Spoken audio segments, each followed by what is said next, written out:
Assalamualaikum warahmatullahi wabarakatuh. Halo, kami dari kelompok 2. Perkenalkan, nama saya Sri Dewi Lestari. Saya Andi Dewi Fatma. Saya Ramadi Saputra. Saya Muhammad Suci. Saya Livia Reviatika. Kami telah melakukan mini survei untuk memenuhi tugas mata kuliah akhir analisis data kualitatif dan kuantitatif dengan judul Pengaruh TikTok terhadap belajar mahasiswa Pendidikan Bahasa dan Sastra Indonesia Universitas Kuningan. Selamat menyaksikan.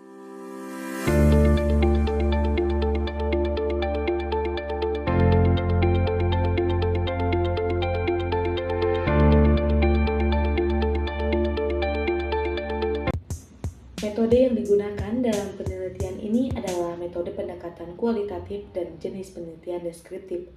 Hal ini bertujuan agar peneliti dapat mengetahui pengaruh penggunaan aplikasi TikTok terhadap pola belajar mahasiswa. Teknik pengumpulan data yang digunakan dalam penelitian ini adalah dengan kuesioner. Kuesioner di dalam penelitian ini berisi tentang seberapa lama responden menggunakan aplikasi TikTok dalam sehari, pengaruh penggunaan TikTok dalam pembelajaran, apa saja yang diperoleh dari penggunaan TikTok pada responden, dan pengaruh terhadap pola belajar mahasiswa. Kuesioner penelitian ini dibuat melalui Google Form dan dibagikan melalui WhatsApp. Berdasarkan hasil kuesioner yang kami sebarkan kepada mahasiswa program studi pendidikan Bahasa dan Sastra Indonesia Universitas Kuningan, kami memperoleh data berupa jenis kelamin dan tingkat semester responden, di mana untuk yang melakukan survei yang berjenis kelamin perempuan berjumlah 24 atau 80% dan untuk responden berjenis kelamin laki-laki berjumlah 6 orang atau 20% dari 100 responden yang melakukan survei. Berdasarkan hasil survei mengenai TikTok yang kami sebarkan melalui Google Form ke berbagai kalangan mahasiswa program studi pendidikan Bahasa dan Sastra Indonesia, didominasi oleh tingkat 3 yang mendapatkan sebesar 57%, disusul oleh tingkat 1 sebesar 23%, dan untuk tingkat 2 dan tingkat 4 memperoleh hasil seimbang yaitu 10%. Lalu, bagaimana dengan lamanya para mahasiswa menggunakan TikTok dalam kehidupan sehari-hari? Nah, dari hasil survei yang telah kami lakukan kepada mahasiswa program studi pendidikan Bahasa dan Sastra Indonesia Universitas Kuningan, 40% menjawab bahwa mereka kurang dari 2 jam setiap harinya. Namun, banyak juga responden yang membuka aplikasi itu dalam rentan waktu 4-6 jam per harinya. Ini menggambarkan bahwa para mahasiswa cukup menguras banyak waktu dalam bermain TikTok dan tentunya dapat mempengaruhi pola belajar mahasiswa itu sendiri. Yang dilakukan sebanyak 47 responden mengatakan setuju bahwa mereka merasa terganggu dengan TikTok saat belajar. Ini membuktikan bahwa TikTok bisa saja mempengaruhi proses belajar mengajar kepada mahasiswa, dan tentu ini akan juga berpengaruh kepada mahasiswa tersebut dalam pola belajar.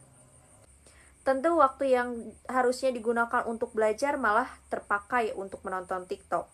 Meskipun dalam korelasinya akan mendapatkan jawaban positif ataupun negatif. Jawaban di atas juga mengungkapkan beragam jawaban, antara lain sangat tidak setuju dan sangat setuju, yang mendapatkan hasil seimbang.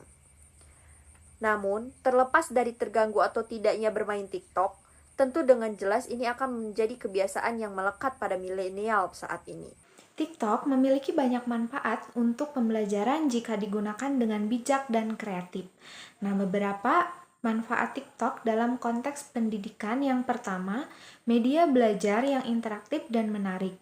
TikTok memungkinkan siswa dan guru membuat video singkat yang kreatif dan menarik, sehingga pembelajaran menjadi lebih menyenangkan dan mudah untuk dipahami. Yang kedua, penyampaian materi secara ringkas. Nah, format video pendek TikTok ini tuh mendorong penyampaian informasi secara padat dan jelas, membantu siswa memahami konsep dengan cepat tanpa merasa bosan. Yang ketiga, memperluas wawasan. Nah, banyak konten edukasi di TikTok seperti tips belajar, pengetahuan umum, tutorial bahasa asing, dan keterampilan lainnya yang dapat menambah wawasan bagi pengguna. Yang keempat, meningkatkan kreativitas.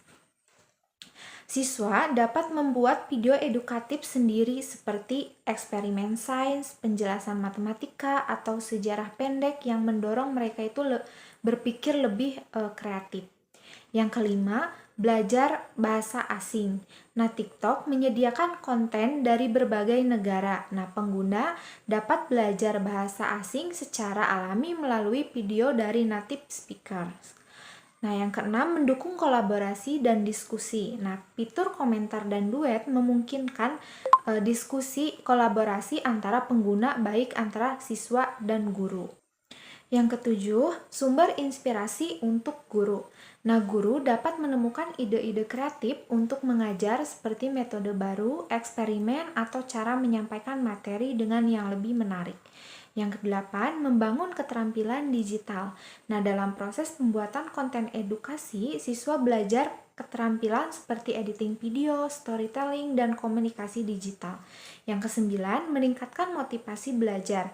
Nah, konten yang lucu, relevan, dan relatable di TikTok dapat membuat siswa lebih termotivasi untuk belajar.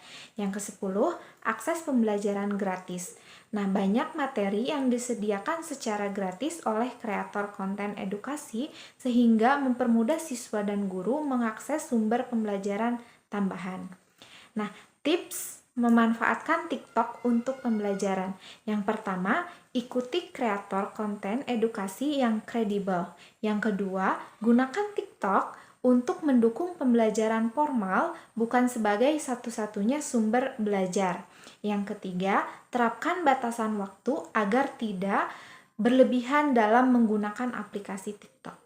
Baik, kesimpulannya adalah di kalangan mahasiswa, TikTok sangat tidak asing dan sudah menjadi konsumsi guna membuat konten-konten tertentu. Laki-laki dan perempuan sama-sama menggunakan TikTok dalam kehidupan sehari-harinya. Tentu ini menjadi pengaruh yang sangat serius terhadap pola belajar yang dilaksanakan.